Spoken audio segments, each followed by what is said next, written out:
Sejam bem-vindos às nossas aulas magistrais de português.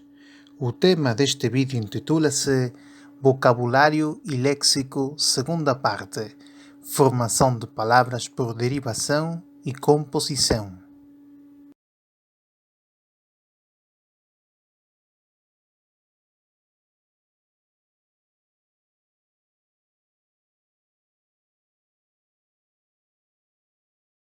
Assista ao vídeo intitulado Personal Portunhol e ouça um argentino tentando falar portugués.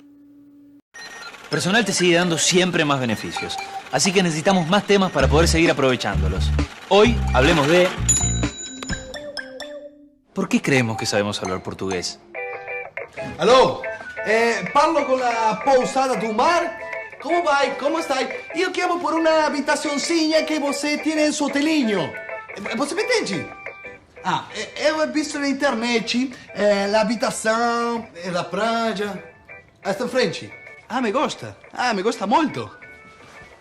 Uma última perguntação.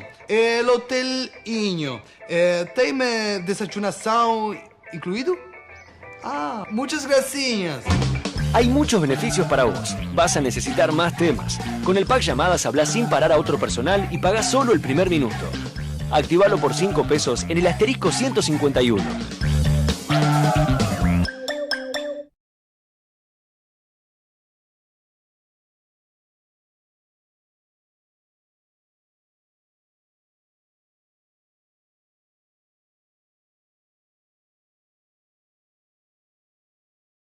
Vamos ler as orações ditas pelo argentino e mostraremos as revisões.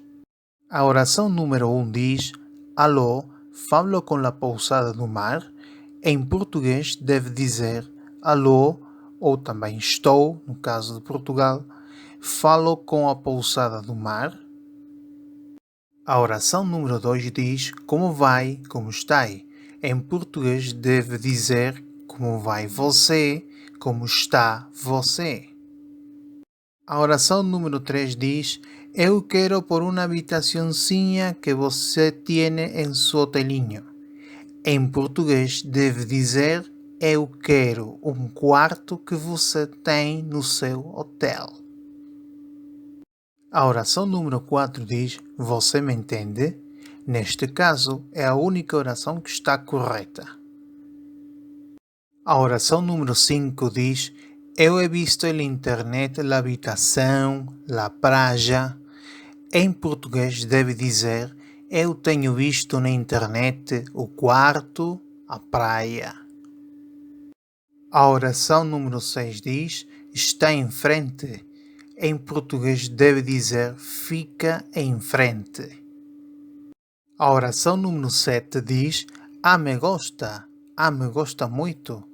Em português deve dizer: gosto. Eu gosto muito. Aqui é muito importante perceber que o verbo gostar em português não precisa de pronomes átonos como acontece em espanhol. A oração número 8 diz: uma última perguntação. El hotelinho tem desayunação incluído? Em português deve dizer: uma última pergunta. O hotel tem o pequeno almoço ou café da manhã incluído? Finalmente, a oração número 9 diz: muitas gracinhas. Em português deve dizer: muito obrigado. Os morfemas mais característicos do português usados no vídeo anterior são inho, ou inha e ação. O que está a demonstrar o vídeo anterior é que muitos hispanofalantes acham que falar português é só pôr os morfemas inho e ação em qualquer palavra. Evidentemente, isto não é verdade. Por esta razão, vamos explicar como é o sistema de formação das palavras em português. Palavras formadas por derivação. São palavras que possuem uns morfemas que vão ligados à base da palavra. Se o morfema estiver antes da base, chama-se prefixo, e se estiver depois da base, chama-se sufixo. As palavras assim formadas tem um novo significado. Uma primeira forma é prefixo mais palavra base. Por exemplo, o prefixo in mais a base feliz dá como resultado a palavra infeliz. A segunda forma é palavra base mais sufixo. Por exemplo, temos a base feliz mais o sufixo mente, que dá como resultado a palavra felizmente. A terceira forma é prefixo mais palavra base mais sufixo. Por exemplo, temos o prefixo in mais a base feliz mais o sufixo mente e dá como resultado a palavra infelizmente.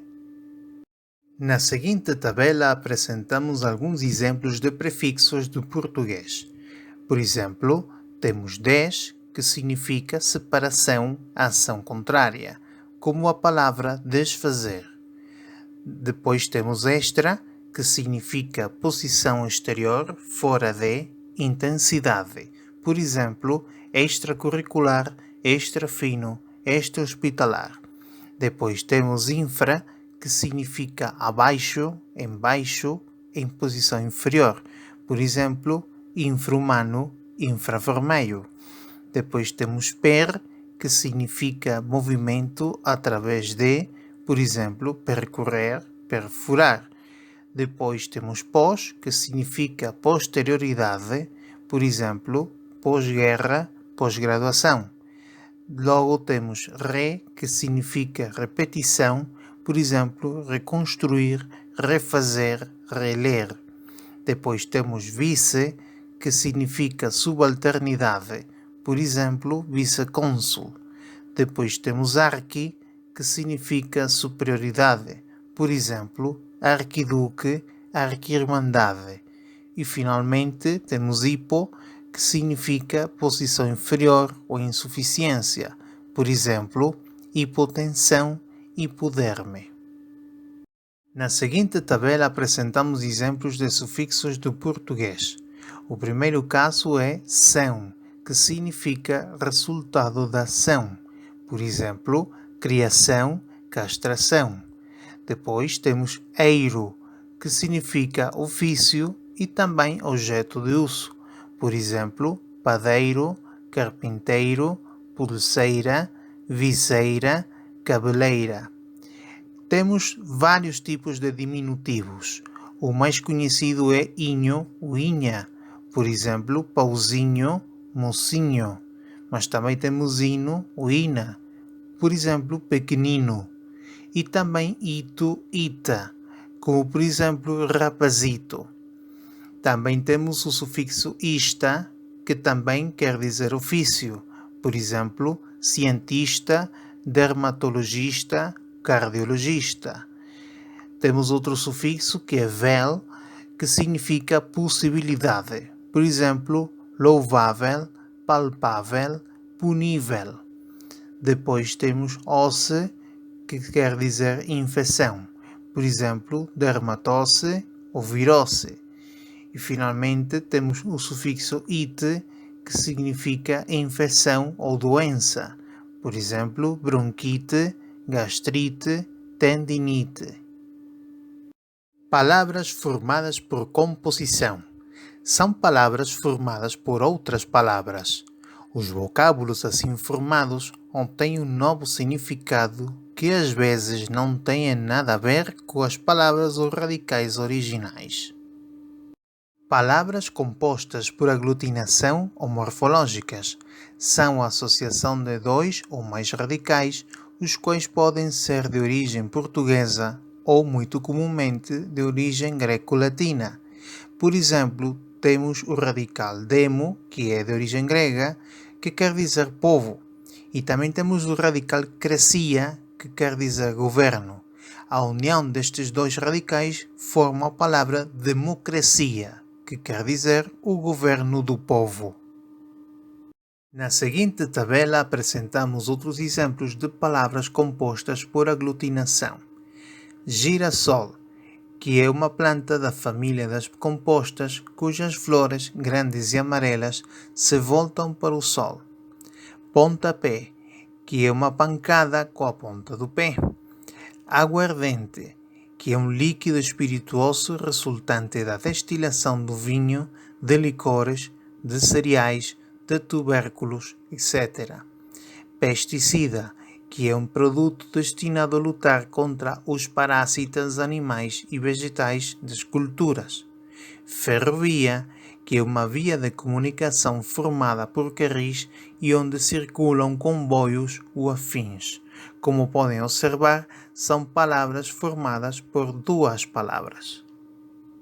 Na seguinte tabela apresentamos alguns exemplos de radicais greco-latinos que funcionam como primeiro elemento de palavras compostas. Ambi, que significa ambos, por exemplo, ambivalente. Av, que significa ave, por exemplo, avicultor. Ek, que significa igual, por exemplo, equidistante. Ole, que significa azeite, óleo, por exemplo, oleicultor. Omne, que significa todo, por exemplo, omnipresente. Biblio, que significa livro, por exemplo, bibliografia. Crono, que significa tempo, por exemplo, cronologia. Dáctil, que significa dedo, por exemplo, dactilografia. Hemi, que significa metade, por exemplo, hemisfério. E rino, que significa nariz, por exemplo, rinoplastia. Na seguinte tabela apresentamos alguns exemplos de radicais greco-latinos que funcionam como segundo elemento de palavras compostas. Sida, que significa que mata, por exemplo, fratricida. Fico significa que faz ou produz, por exemplo, frigorífico. Forme significa que tem a forma de, por exemplo, cuneiforme. Cultura, que significa cultivar, por exemplo, vinicultura. Pede, que significa pé, por exemplo, velocípede.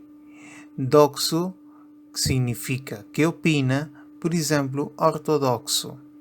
Gamia, que significa casamento, por exemplo, monogamia.